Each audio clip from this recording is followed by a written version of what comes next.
Assalamualaikum warahmatullahi wabarakatuh. Selamat siang, salam sejahtera bagi kita semua. Sobat Energi, sebelum kita mulai, mari kita seperti biasa menyampaikan salam kita. Salam energi. Sobat Energi, kembali kali ini saya, Edi Widiono, membawakan acara podcast, ID Smart Grid Podcast, yang pada sore hari ini kita memilih topik peran penting information technology di dalam smart grid. Dan tamu kita sore hari ini adalah Mas Agus Setiawan. Ya. Beliau adalah pejabat saat ini di PLN sebagai Executive Vice President Information Technology PT PLN Persero, sekaligus juga merangkap sebagai komisaris pada anak perusahaan PLN yaitu Icon Plus.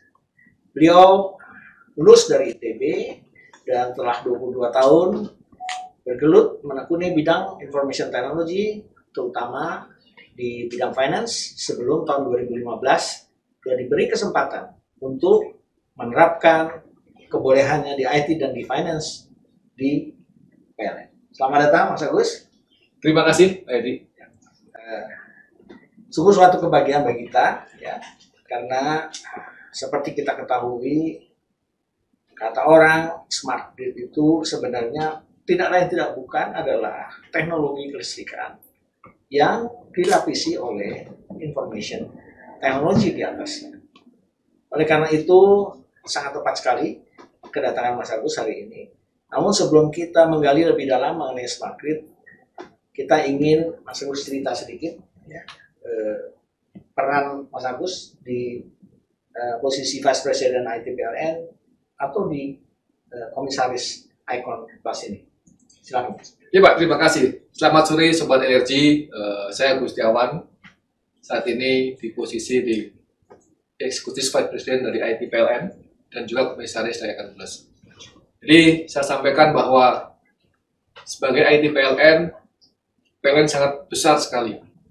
Tanggung jawab kami adalah dari PLN juga terus di planning, develop, operation, IT seluruh nasional dari Aceh sampai Papua. Dari IT dan juga OT. Saya tekankan adalah IT dan OT karena berbeda bahwa IT fokusnya bagaimana kita memberikan informasi yang tepat kepada pelanggan, sedangkan OT bagaimana kita ngelola dari operation dari korporasi.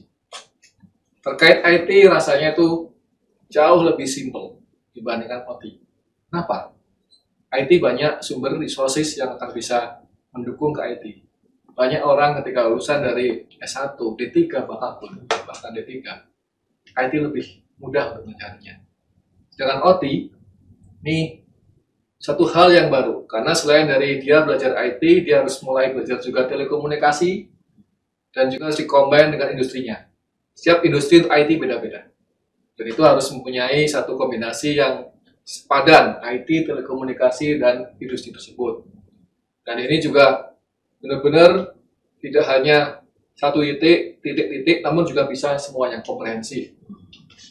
Risiko besar juga banyak di sana. Ketika kita bilang OT, dapat dikatakan listrik yang disalurkan dari Jawa Timur, misalkan di Python, sampai Jakarta, itu mostly tidak hanya mengandalkan dari transmisinya, namun juga bagaimana mengatur pergerakan dari satu titik yang lain. Dari pembangkit, kemudian dari ke GI, ke transmisi, GI lagi, kemudian disalurkan ke pelanggan. Itu berbasis ke OT semuanya. Ini adalah peran OT di sisi PLN. Dan ini end-to-end semuanya jalan. Berikutnya di sisi Icon Plus. Icon Plus adalah satu subsidiary dari PLN. Dari sekian subsidiary PLN yang bergerak fokusnya di sisi telekomunikasi dan sekarang bergerak juga di IT. Ketika dulu dibangun Icon Plus, bagaimanapun yang kita tahu bahwa PLN punya sekian banyak transmisi, sekian banyak media komunikasi yang terhubung dari ujung ke ujung, dari Sabang sampai Merauke, dari Sabang sampai Lampung, dari daerah barat Jawa Barat sampai Jawa Timur dan lainnya, itu semua sudah terhubung. Ini peran Icon yang udah ada telekomunikasinya bagaimana telekomunikasi yang ada terus dikembangkan. Membangun dari yang awalnya menggunakan PLC, sekarang juga membangun menggunakan fiber optik. Dan ini artinya bahwa semua titik transmisi di PLN sudah dibangun oleh Icon untuk fiber optiknya. Setelah dari transmisi juga sekarang terus ke bawah lagi, jadi distribusi. Dan sekarang distribusi juga mostly sudah dibangun Icon untuk komunikasi, untuk fiber optiknya. Setelah itu juga dibangun ke pelanggan. Dengan kondisi tersebut, bahwa ada potensi yang bisa dikembangkan, kita manfaatkan bersama, resources bersama, resources yang dipunyai oleh PLN, punya oleh Icon, itu kita bisa manfaatkan kepada pelanggan yang lain. Di sini Icon juga terusnya akan bergabung terus mengembangkan di sisi mengembangkan pelanggan-pelanggan lain. Jadi di sisi komisaris Icon tentunya kita harus memberikan roadmap kepada bisnis dari Icon. Icon roadmap seperti apa, kemudian bagaimana terus bisa tetap terhubung dengan PLN sebagai core dari bisnisnya dari Icon adalah harus bisa mendukung PLN, namun juga bisa memberikan manfaat lebih bagi masyarakat. Demikian Pak Edi. Ya. Saya lanjutkan sedikit pertanyaan tadi Mas ya.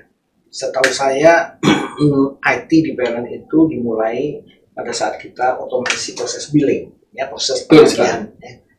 Barangkali itu salah satu alasannya mengapa divisi IT di PLN berada di bawah, langsung di bawahnya Direktur Keuangan gitu ya.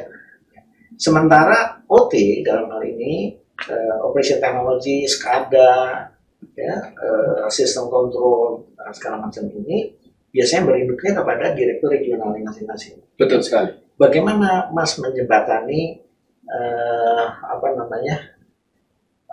peran dari dua segmen beda ya. Kalau bisa dikatakan silo nih, ada dua silo yang berbeda ya. Yang bagaimana cara itu kita tadi? Jadi sampaikan tadi bahwa secara umum IT memang mostly bergerak secara umum hampir semuanya mulai dari finance. Hampir semua dari finance, baru bergerak yang lainnya. Nah, ini di IT kita bangun satu organisasi memang yang fokus untuk IT ada. Jadi mereka memang untuk mendukung bagaimana informasi dibangun, dari single source of truth dibangun, satu informasi yang dikirim dari satu unit, titik terjauh menjadi informasi yang akan digunakan oleh manajemen. IT-nya seperti itu. Dan juga informasi dari manajemen puncak harus bisa sampai ke bawah.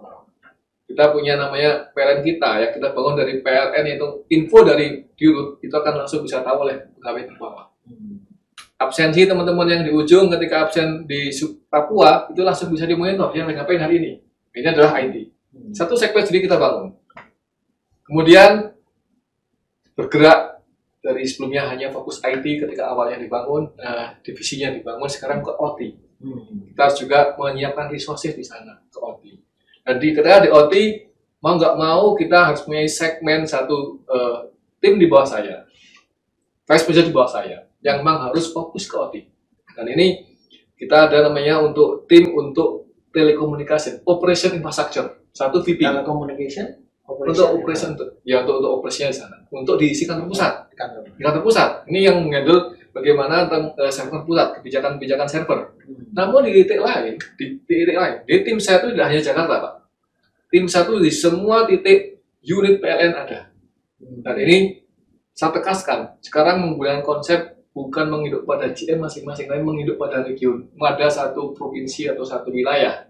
Karena teman-teman yang kita tempatkan misalkan tempatkan di Aceh sebagai contoh, itu adalah mereka juga harus menangani tidak hanya distribusi yang sifatnya IT di Aceh, namun juga harus bisa membangun, menyiapkan, dan memaintain semua jaringan dari yang GI di Aceh.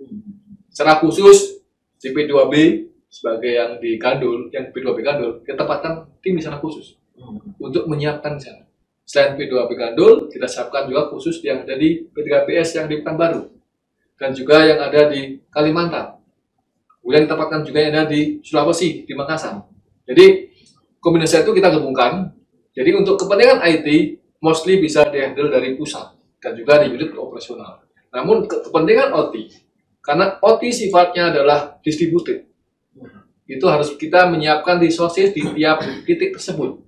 Jadi mereka harus punya pengetahuan bagaimana juga membangun, menyiapkan, mengelola OT di tiap titik tersebut. Teman-teman yang di P3PS atau yang terkait dengan di pengendalian, controller, harus tahu, paham di sana.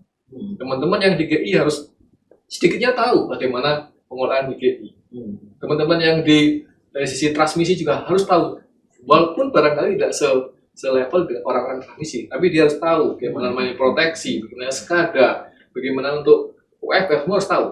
Walaupun tidak detail teman-teman yang kelistrikan, tapi kita harus menyiapkan itu. Ya. Jadi nampaknya divisi IT ini sekarang mempunyai network, mempunyai jaringan yang menghubungkan level GM di sana ya. Di area dengan pusat ya, dalam suatu sistem terpadu memantau kegiatan operasional juga, gitu kan? Betul, Pak. Nah, sekarang bagaimana masalah pengembangan, Mas? Karena kita bicara smart grid di sini. Ya. Smart grid merupakan suatu konsep teknologi yang baru yang mungkin sedikit berbeda dengan yang sudah lalu. Ya, dan ini sangat memerlukan pengembangan. Apakah nanti ini dikembangkan di level wilayah, ya, kemudian pada proyek di sana dilaporkan ke pusat, atau pusat yang mengatur supaya ini dilakukan secara terstruktur begitu ya? Gimana menurut Mas Adis? Jadi terkait dengan bagaimana kita ke smart grid ke depan, itu mau nggak mau harus dua hal, IT dan OT harus sama jalan. Smart grid tidak bisa hanya IT, dia harus menjalankan OT-nya sebagai IT controller. Karena IT bagaimana menampilkan informasi. Pendekatan yang dilakukan adalah inisiatif tetap dari unit punya inisiatif, kami persilahkan. Misalkan sudah membangun satu untuk hal sederhana, misalnya microgrid yang ada di titik daerah NTT gitu, contoh. Kita lakukan di sana. Tim kami mendampingi di sana dengan tim yang dibangun di sana. Kita dampingi. Kemudian tempat lain juga ada yang microgrid lain. Kita dampingi juga di sana. Namun mau nggak mau untuk knowledge sangat besar, kita harus gabungkan di pusat. Karena di level itu, level yang di teknik operasional barangkali simple di bawah. Level-level di tim-tim yang ada di unit itu simple operasional. Namun ketika kita harus menarik ke pusat menjadi satu guideline standar bagi penerapan semuanya harus di pusat. Dibuat pilot project di tiap titik, namun semuanya harus juga di pusat harus dibuat satu tim khusus yang fokus ke sana untuk terus mendevelop dan menjadi standarisasi. Kuncinya adalah standarisasi di pusat. Kami dari PJCI beberapa saat yang lalu sudah bekerjasama dengan tim smart grid-nya PLN untuk menentukan atau menyusun suatu smart grid maturity model. Yang kami ketahui tim smart grid ini paling tidak pimpinannya berada di Direktorat Perencanaan.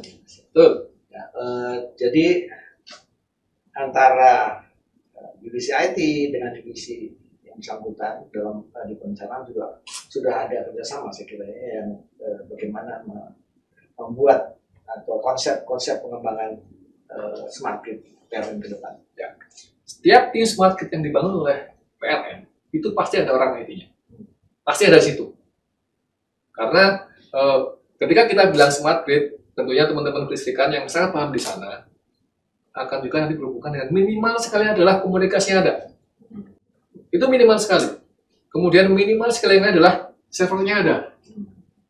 Kemudian minimal sekali adalah di sisi N-nya juga ada untuk sistem informasinya ada. Jadi setiap tim smart grid yang di PLN dapat dipastikan ada tim IT yang kita juga harus tahu di sana. Jadi pusat solid di dalam mendrive smart grid masih ke depan. Nah, pertanyaan berikutnya berkait dengan posisi Anda sebagai komisaris Icon Plus. Seperti kita ketahui, Icon ini mula-mula dilahirkan memang sebagai anak perusahaan yang menangani masalah telekomunikasi sektor kelistrikan. Tapi berkembang juga ke IT, kan begitu ya. Bahkan ini melalui Amikon, itu sebetulnya sudah masuk ke OT juga ya. Jadi bagaimana Mas Agus melihat peran dari Icon Plus ini di dalam proses pematangan penyerapan teknologi smart grid bagi PLN? Pendekatan dari mengimprove knowledge, karena teknologi dari smart grid adalah teknologi yang saya kira udah lama. Kamu di Indonesia penerapannya itu dapat dikatakan perlu dipercepat. Saya tidak mengatakan itu lambat, tapi perlu dipercepat. Karena dengan environment berbeda, smart grid mulai dari wilayah-wilayah yang memang Europe ataupun Amerika itu kan memang kondisinya berbeda. kita perlu dipercepat. Yang kami lakukan dari visi PLN sebagai guideline, kita punya standarisasi yang akan digunakan nasional. ICON diposisikan sebagai eksekutor.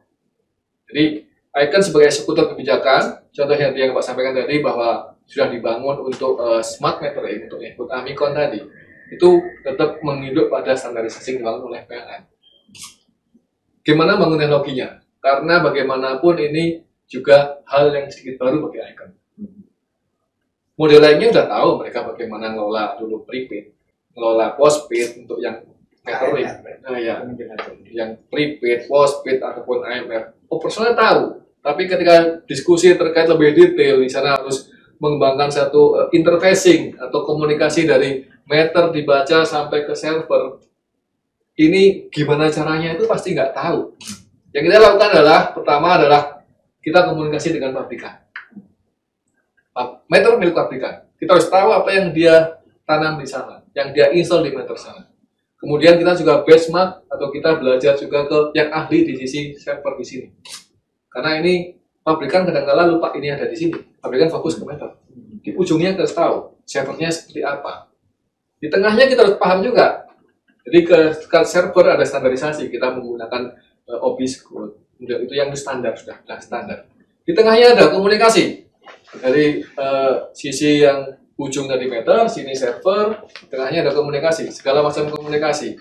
Yang paling umum digunakan adalah barangkali SIM card ya, itu yang paling simpel. Kita mulai dengan SIM card, teknologi teman-teman telco udah menyiapkan, itu yang paling simpel, SIM card jalankan. Tapi SIM card sayangnya kita harus improve. SIM card dapat dikatakan untuk teknologi yang OT jangka panjang itu jadi tidak cost efisien. Untuk daerah remote masih bisa, selama itu untuk kepentingan yang besar ya, untuk industri besar. Tapi untuk masyarakat itu rasanya perlu diimprove lebih. SIM card, jadi ini kan SIM card itu kan untuk yang istilahnya last mile nih. Antara dari komunikasi dari ujung meter sampai ke server. Nah itu SIM card. Jadi langsung. Ya langsung. Nggak di konsentrator dulu langsung backhaul itu. Dan lagi SIM card adalah energi ujung ke ujung.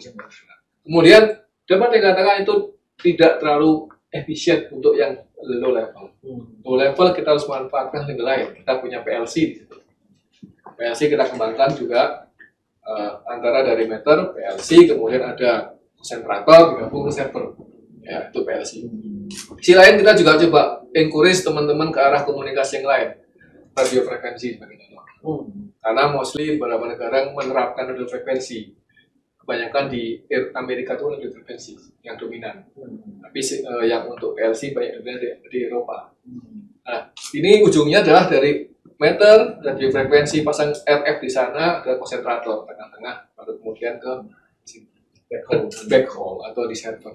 Adopsi ini tidak sepenuhnya kita dari nol. Untuk yang ujung sana meter di pabrikan, ujung sini kita harus banyak belajar ke internasional ini. Jadi membangun sistem ini tentunya tidak mulai dari nol, tapi bagaimana kita bisa mempercepat. Kita harus mempercepat karena di Indonesia sendiri dapat dikatakan perkembangannya di awal-awal terlalu sudah ketinggal dari negara lain. Kita harus percepat supaya segala jalan. Mengenai tadi MA kan kita bicara head end-nya itu kan bisa in-house server, bisa cloud, apa udah ada pilihan mengenai itu? Ya, untuk head-end system sebagai contoh. Head-end system itu lebih bagus untuk kepentingan ini di Indonesia, apalagi nih Pak, kalau kita memilihkan server atau cloud, pertanyaannya kan, kalau kita untuk server.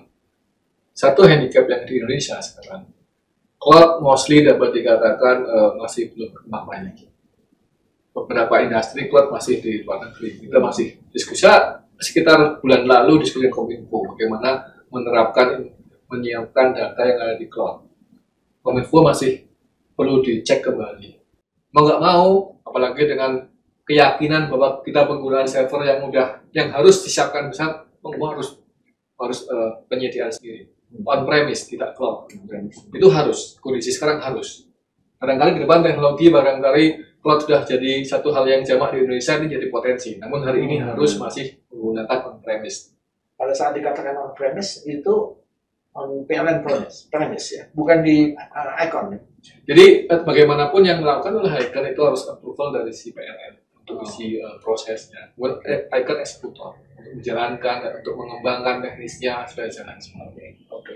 Jadi rencananya masih on premise dan ini Icon yang menjadi katakanlah koordinatornya. Yeah. Tapi dari kawan-kawan di distribusi seringkali ada pertanyaan dengan centralized server ini berapa cepat mereka bisa memanfaatkan data yang diperoleh dari 76 juta customer tadi untuk bisa melahirkan suatu produk-produk baru. Karena seperti kita ketahui, advanced metering infrastructure itu tidak mungkin terbayar kembali hanya dari penyederhanaan atau efisiensi sistem billing atau penurunan non-technical losses, tetapi akan banyak dibayar kembali oleh produk-produk baru yang melahirkan new revenue stream, aliran stream pendapatan baru, menambah kas PLN dan sebagainya. Dan ini proses dari menarik data, mengumpulkan, ya, menganalisa, kemudian membuat prediksi dan membuat suatu sistem baru yang ini akan makan waktu yang relatif panjang. Gimana upaya kita supaya memperpendek ini proses ini supaya cepat habis investasi MI langsung bisa dapat revenue gitu, Mas. Gimana? Ya, untuk percepatan ini tentunya dikolaborasi semuanya. Jadi dari si IT menyiapkan environment infrastruktur. Kita siapkan data tersebut dari semua titik tersebut kita pull di pusat, kemudian kita pull dari sistem. Ini masih dalam tataran data. Bagaimana menjadi value, mau nggak mau kita harus olah menjadi analytical. Kami juga di sisi teknis di IT tadi kita kembangkan juga membangun untuk data analitik, lebih data tersebut. Jadi data yang sifatnya IT tersebut dari meter masuk, dari meter sana masuk, ada satu kumpulan data warehouse yang akan terkumpul di tempat, dan nanti untuk toolsnya kita siapkan bisa digunakan langsung oleh teman-teman wilayah, teman-teman distribusi. Jadi untuk case-case khusus yang ada di unit itu mereka sendiri yang menerapkan, mereka sendiri yang ngolah. Datanya ada di pusat, di kapul, namun mereka bisa melakukan proses sendiri, menghitung sendiri. Dan ini kenapa melakukan seperti itu? Karakter untuk satu lokasi dan lokasi itu bisa berbeda. Karakter Jakarta akan beda dengan karakter di Makassar, apalagi karakter Papua. Cara bisnisnya beda juga. Big data ini yang kita kumpulkan dari segala macam data, itu silahkan teman-teman bisa manfaatkan, olah menjadi new business. Diisi unit seperti itu. Diisi yang lain adalah kita punya anchor di Icon yang kita kembangkan nanti menjadi satu institusi yang bisa untuk sifatnya nasional. Teman-teman unit fokusnya silahkan untuk yang regional, untuk yang wilayah distribusi silahkan kelola sendiri. Namun untuk yang sifatnya nanti end to end dengan pihak lain, kita sedang bangun kombinasi bisnis Icon dengan pihak-pihak lain. Oke, Icon dan pihak lain. Tapi Mas juga melihat potensi bahwa inovasi yang akan menghasilkan value baru tadi itu diselenggarakan juga di wilayah-wilayah di distribusi gitu ya. Potensinya besar. Nah, walaupun mereka fokusnya tetap di bagaimana untuk kehandalan. Saat ini teman-teman distribusi unit itu fokus bagaimana kehandalan, dan yang penting bagi mereka sebenarnya bagaimana bisa membangun new customer yang lebih besar, kapasitas besar. Bisa milih mana yang profitable customer, bisa milih customer yang bisa berpotensi menjadi besar, bisa milih juga komplain menjadi lebih bagus. Jadi ujungnya customer service bagi teman-teman unit yang paling utamakan. Selain juga memboost di si bisnis di PLN sendiri, listrik PLN. Betul. Kalau customer service, ya, itu kan lebih banyak tadi seperti yang Anda sampaikan, keandalan, memberikan persepsi yang baik ya. Tetapi yang punya tanggung jawab untuk menghasilkan new revenue stream ini siapa? New revenue stream terkait PLN banyak satu aturan yang harus dikelola dengan baik sebelum membuat new revenue stream yang di luar fisika. Anchor anak perusahaan bisa lebih luas. Anak perusahaan diharapkan menjadi satu anchor sebagai new revenue stream dari data analitik. Kami sedang membangun di Icon tim yang akan leverage dari informasi data PLN menjadi satu bisnis di Icon. Dan ini harus kita leverage terus data tersebut.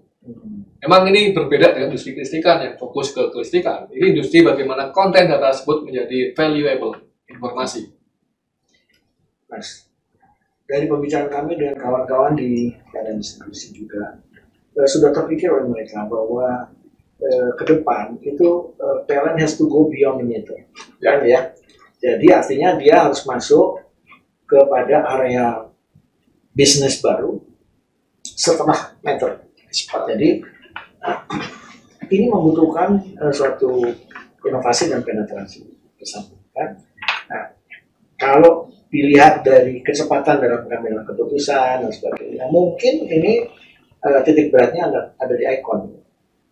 Tetapi kalau dilihat dari pengenalan terhadap pelanggan, ya, maka sebenarnya distribusi juga mereka yang sebenarnya kita anggap paling kenal dengan pelanggan masing-masing. Ya, bagaimana Anda bisa menjembatani ini, Mas? Secara teknologi, Icon tahu.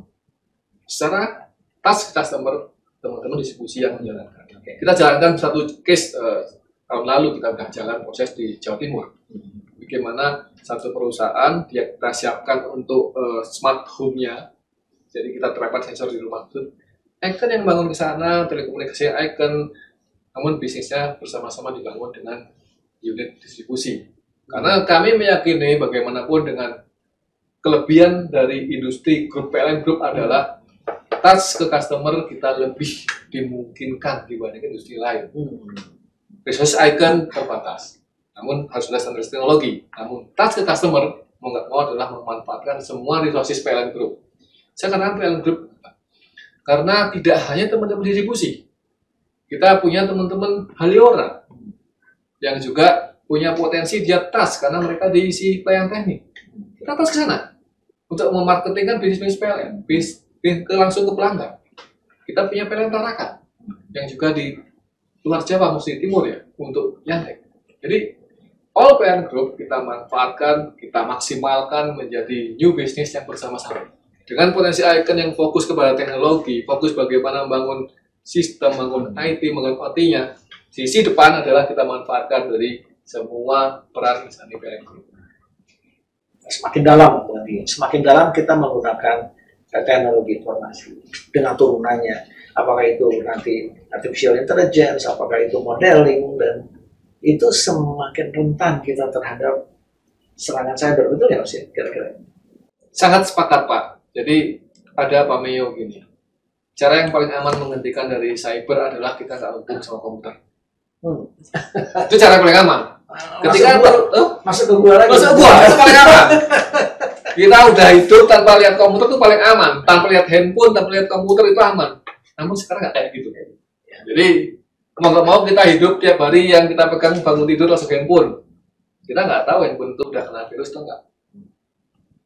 Walaupun katanya handphone itu virus jarang, ya sebenarnya ada juga yang bisa masuk dengan segala macam modeling, bahkan dengan cara istilahnya yang kayak mimicking gitu, istilahnya bahwa kita, oh ini kayak SMS palsu pun itu juga bisa dianggap sebagai cara untuk masuk ke sistem.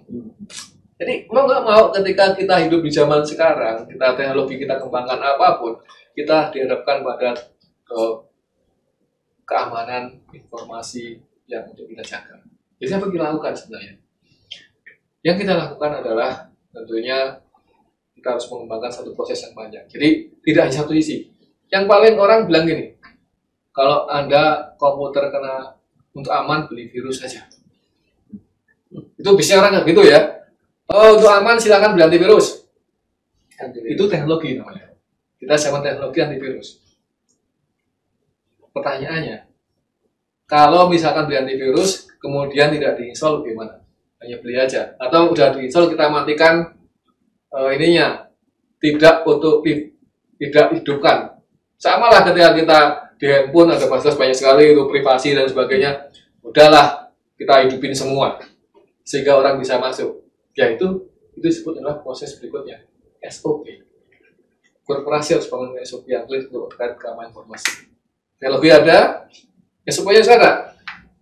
Ada contoh SP yang simpel aja Pak, adalah bahwa password harus diganti rutin atau password tidak boleh diserahkan orang lain. Nah, paling simpel itu, user password tidak diserahkan orang lain. Mudah untuk disampaikan. Itu SOP itu. Kalau ini password saya, user saya, password saya serahkan ke kalian. Silahkan. Segala aktivitas di kalian itu adalah tanggung jawab kalian yang mengurus itu. Itu SOP. Namun ada juga yang tetap akhirnya orang itu paling gampang Pak. ID card. ID card itu logis Pak ya. SOP-nya nggak boleh pinjam ke orang lain. Tapi ada juga yang kadang-kala kita melihat di ini ID card dipinjam. Balik lagi ke people. Jadi teknologi proses people. Mengapa saya sebut teknologi dulu?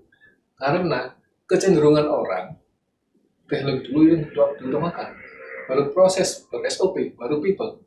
Padahal dalam agio, dalam model keamanan informasi, yang paling penting adalah people. Ada paling gampang.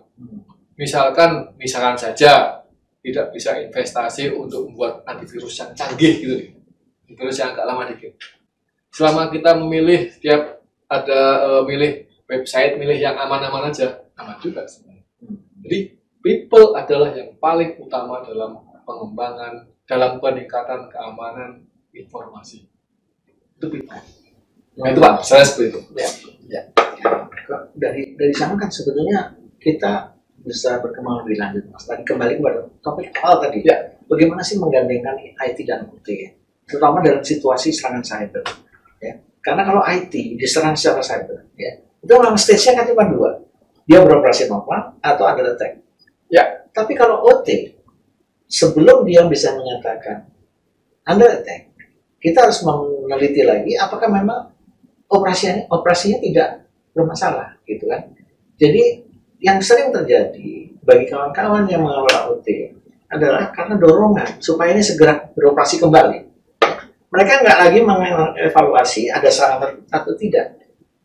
Begitu ada problem, dia cek ini pada sistem operasinya, kemudian dipulihkan kembali sistem operasi, ya, dan baru berpikir belakangan ini serangan atau bukan, ya kan? Pada saat ini terjadi, tentu sudah beberapa kali akan penyebaran dari virus dan sebagainya lebih parah. Ini gimana caranya supaya ada suatu strategi supaya rekan-rekan kita yang mengoperasikan SCADA, yang mengoperasikan sistem operasi yang lain itu paham, ya. Oh, ini gejala dari suatu attack. Oh, ini gejala dari kegagalan fungsi kontrol misalnya. Baik Pak. Jadi kita melihat bahwa domain tim kami itu adalah IT dan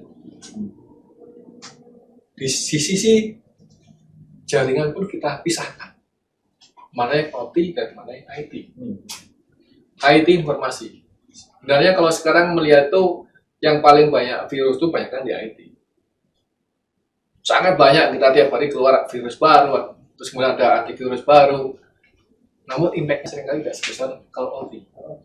Jadi IT banyak sekali virus baru karena setiap orang tadi saya katakan pertama bahwa resources di dunia bukan cuma Indonesia.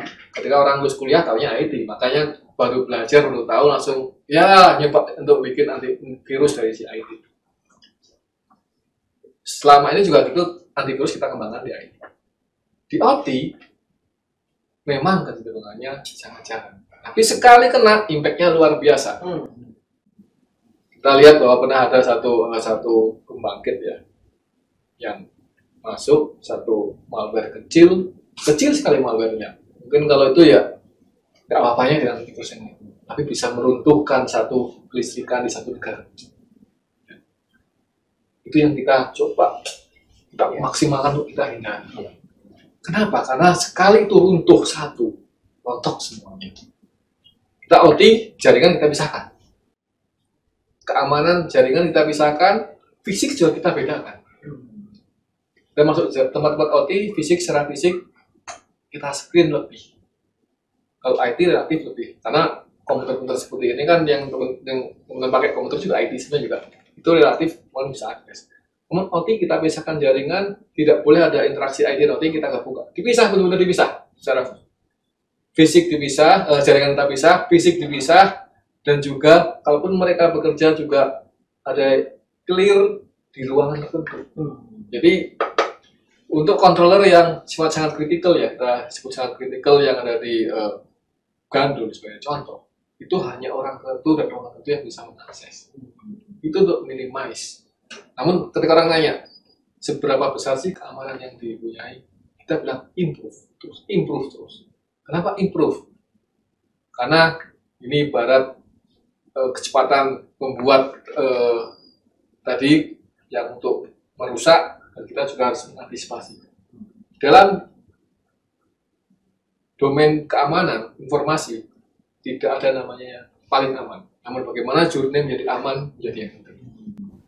Jadi kelihatannya Mas sudah tadi sudah menyampaikan termasuk personal yang masalah ini juga harus dikontrol. Harus dikontrol dan mereka harus dipisahkan fungsinya juga. Jadi ini adalah bagian dari suatu strategi besar defense terhadap serangan cyber, benar ya? Kira-kira ya. Strategi defense serangan cyber dan apa namanya ini masih berada di domain betul tanggung jawabnya Mas. Tentu saya memperkirakan bahwa dengan demikian sudah ada suatu daftar peralatan-peralatan mana yang rentan terhadap serangan ini. Apakah khususnya di OT Mas ya? Ya. RTU-nya, prosesornya, mungkin penggunaan USB pribadi di dalam jaringan itu kan harus dikontrol dengan baik. Betul Pak. Jadi untuk yang OT memang harus lebih ketat dalam kontrol. Sebisa mungkin kita menghindarkan produk-produk tambahan selain dari produk yang asli. Kenapa? Karena kalau asli cenderung sudah di-secure-kan, tapi produk tambahan yang sifatnya new, modeling baru, kita coba benar-benar dikontrol sebelum diterapkan. Sekali OT kena, akan rontok semuanya. Jadi kita benar-benar UA yang di OT harus kita tingkatkan lebih dibandingkan di IT. OT tidak hanya disampaikan di pusat transmisi, namun juga di UP2D. UP2D itu OT juga. Ya. Karena dia juga mengendalikan satu wilayah itu distribusi. UP2D sana juga. Kita tempatkan di sana dan kita setiap kami ada awareness security. Kami fokuskan adalah yang tadi di transmisi untuk sebagai kontrol transmisi dan yang kedua kontroler di distribusi. Dan juga kemarin kita sudah melakukan juga di pembangkit. Itu kita fokuskan. Karena itu impact-nya jauh lebih besar kalau ada kemalfunction di sana. Ya. Jadi Sobat Energi, diskusi kita mengenai cyber security ini sebenarnya bisa berlangsung lebih panjang dan lebih dalam. Ya. Tapi kita puaskan dulu bahwa memang PLN sudah merecognize bahwa kerawanan terhadap serangan cyber ini makin meningkat dengan meningkatnya sejalan dengan meningkatnya penggunaan teknologi informasi. Pasti. Dan PLN sudah memikirkan suatu strategi, barangkali kalau dalam bahasa cyber security namanya defense in depth ya. Ini bagaimana mempertahankan integrity dari sistem IT dan OT terhadap potensi serangan cyber. Tapi kita patut juga menggarisbawahi statement Mas Agus tadi bahwa harus bermula dari orang, people, orang semuanya. Nah, saya akan masuk sekarang kepada masalah orang di bidang smart grid dan IT ini, Mas. Ya. Bagaimana pandangan Mas Agus mengenai kesiapan SDM kita di dalam menangani proyek-proyek atau kegiatan-kegiatan yang menyangkut IT dan OT ke depan. Ya. Tentu saya tidak memuaskan diri hanya dengan suatu statement yang ini Mas ya, dengan statement kualitatif ya, tapi saya ingin sebetulnya lebih jauh mengarah kepada sudahkah kita memikirkan mengenai kompetensi ya, standar kompetensi yang diperlukan bagi setiap insan yang menangani masalah ini. Gimana Mas Agus? Terima kasih Pak Edi. Jadi kembali ke people, semuanya kembali ke people, ke orang. Seberapapun kita invest terkait teknologi terhadap orang, kita mulai bahwa seperti pertama saya sampaikan, untuk IT relatif lebih mudah karena resources sangat banyak. Jadi standar IT orang ada misalkan IT audit, misalkan kemudian IT develop, IT terkait dengan network, itu banyak di market. Namun ketika bilang OT, tidak hanya orang lulusan dari perguruan tinggi masih bisa OT. Kenapa seperti itu? Karena akan spesifik pada bisnisnya. Memang ada garis besar antara OT di misalkan kelistrikan dengan misalkan di manufaktur. Garis besarnya ada, sama-sama controller. Namun ada spesifik teknis yang harus dipunyai untuk di sana juga. Jadi di level yang operasional itu harus juga mereka IT bisa dulu, kemudian baru ke level OT, misalkan kelistrikan yang tanggung jawab kami adalah bagaimana mereka tahu sekadanya terkait kelistrikan. Itu harus ada. Memang ini tugas yang luar biasa berat, karena untuk itu kita harus nyiapin orang yang benar punya knowledge dan punya courage, punya kemauan dan kemampuan. Ini untuk melakukan itu adalah, ini baru dalam operasional, Pak. Kalau operasional itu kita harus kombinasi tadi, kemampuan dan kemampuan operasional untuk yang OT.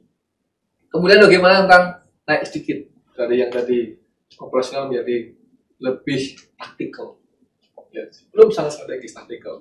Membuat desain global, desain yang spesifik, misalkan desain, ini kan tulis harus tertampung mereka. Orang IT tidak akan bisa mendesain smart grid kalau dia tidak pernah belajar kelistrikan. Ini satu hal yang harus diperhatikan. Dia harus punya combine. Ada dua metode. Pertama, mereka harus belajar dua-duanya. Ya, yang orang IT belajar, yang orang smart grid belajar. Orang kelistrikan belajar, kalau bisa smart grid. Jadi smart grid yang disampaikan adalah kelistrikan, terus IT dan telekomunikasi. Tiga itu. Tiga tim itu harus ada minimal sebelum kita bilang smart, kita harus bisa semua yang tiga-tiganya. Kalau membangun 3 SP ahli, benar-benar ahli, rasanya itu juga butuh waktu. Namun yang kita lakukan adalah libatkan mereka dalam tim yang sama. Paling tidak yang orang kelistrikan mulai sedikit memahami terkait telekomunikasi dan IT. Orang telekomunikasi memahami kelistrikan dan IT. Orang IT memahami. Yang penting paham dulu. Setelah itu paham, baru kita bangun standarisasi. Kita bikin satu knowledge bersama. Kita bukukan dalam satu buku yang sama. Minimal dalam paper yang sama lah kalau buku. Jadi ini kombinasi ketiga ini yang memang tidak harus semuanya ahli, namun kita rangkum menjadi satu yang sama. Dari lidi, 3 lidi jadi satu. Kita akan jadi itu. Dan ini baru setelah ini kita bisa punya knowledge yang bisa dapat dikatakan bisa smart grid. Saya nggak akan bilang dia baru bisa programmer bisa smart, nah dia harus paham kelistrikan. Dulu masih minimal tahu lah minimal.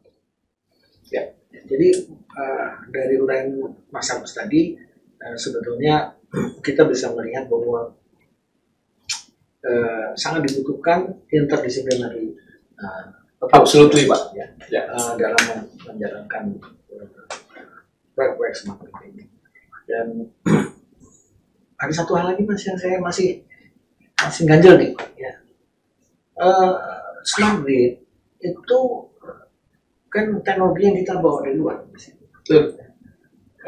dan di dalam implementasinya di Indonesia ini perlu suatu kecepatan karena dia harus siap menangani masuknya renewables, intermittent renewables. Ya.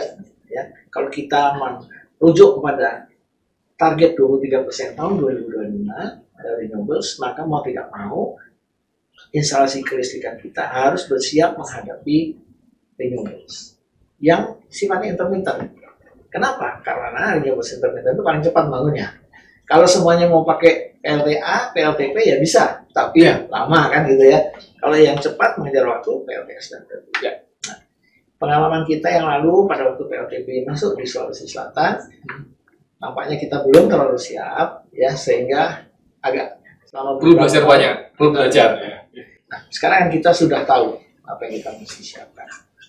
Oleh karena itu, kalau ini masuk di Jawa nanti, masuknya intermittent renewables di Jawa, dalam kondisi sistem seperti ini ya sangat banyak hal yang harus dikembangkan.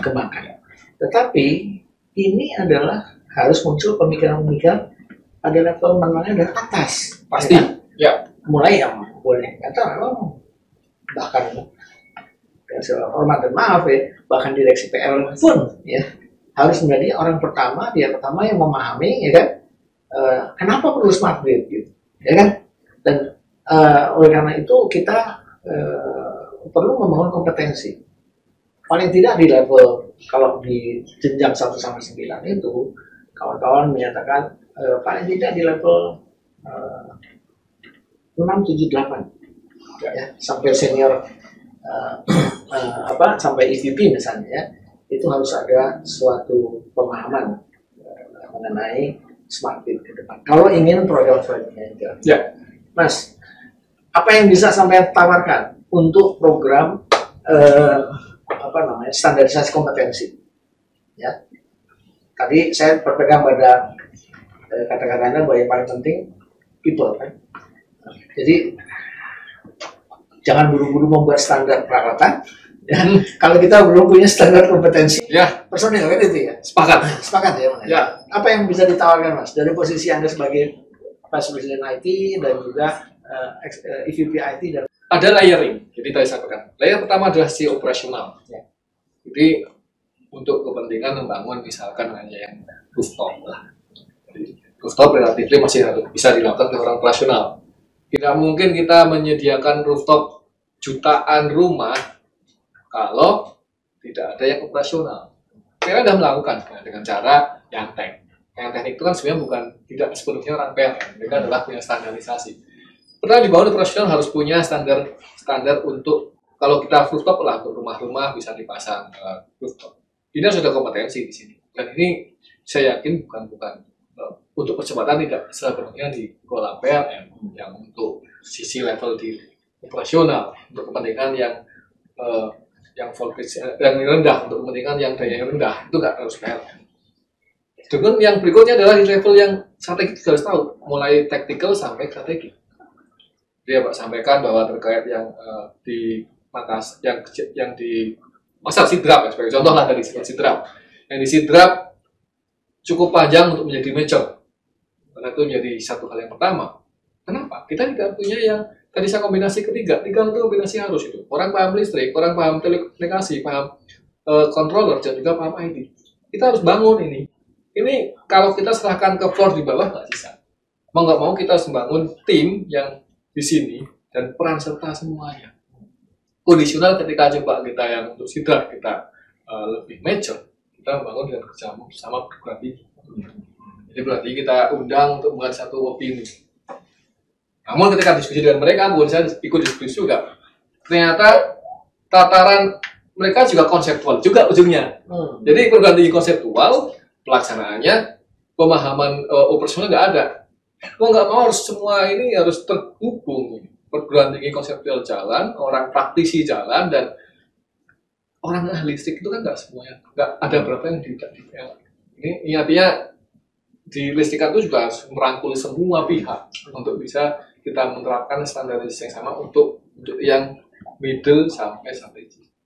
Saya mengharapkan kalau ini di level bawah pasti enggak, tapi ini middle ini yang perlu terus dibangun satu modeling yang sama untuk bersama-sama bang. Saya sih optimis loh Pak sebenarnya.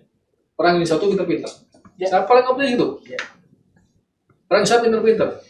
Namun yang perlu diimprove orang Indonesia adalah men-share knowledge-nya ke orang lain.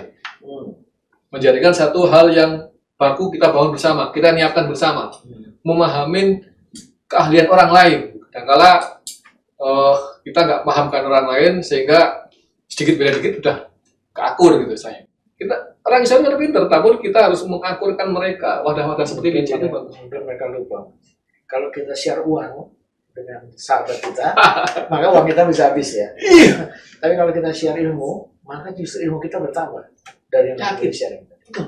Jadi itu wisdomnya ya Mas. Wisdomnya itu. Jadi untuk level middle up itu mau nggak mau harus sering share bareng, kita diskusi bareng, kita menemukan satu solusi bersama. Itu kuncinya. Dan saya yakin orang Indonesia pinter-pinter Pak. Terima kasih. Sobat Energi, sudah cukup panjang kita bicara dengan Mas Agus dan nampaknya kita memperoleh beberapa kejelasan ya, terhadap beberapa pertanyaan yang selama ini sering muncul ya, mengenai apa perannya ICO, bagaimana EVP IT ini bisa menjembatani antara silo satu dan silo yang lain yang mungkin belum sejalan ya. Dan kemudian juga tadi dibahas bagaimana kita membangun suatu sistem yang tahan terhadap serangan cyber ya, tentu dengan kerjasama dari pihak-pihak PLN juga. Bagaimana kita mengelola inovasi yang sangat diperlukan ke depan ya bagi industri kita ini menghadapi tantangan-tantangan zamannya. Dan last but not least tadi kita menyoroti juga mengenai kompetensi personel ya, karena personel ini menurut pendapat beliau adalah titik awal dari keberhasilan secara keseluruhan. People, proses, dan teknologi, baru teknologi.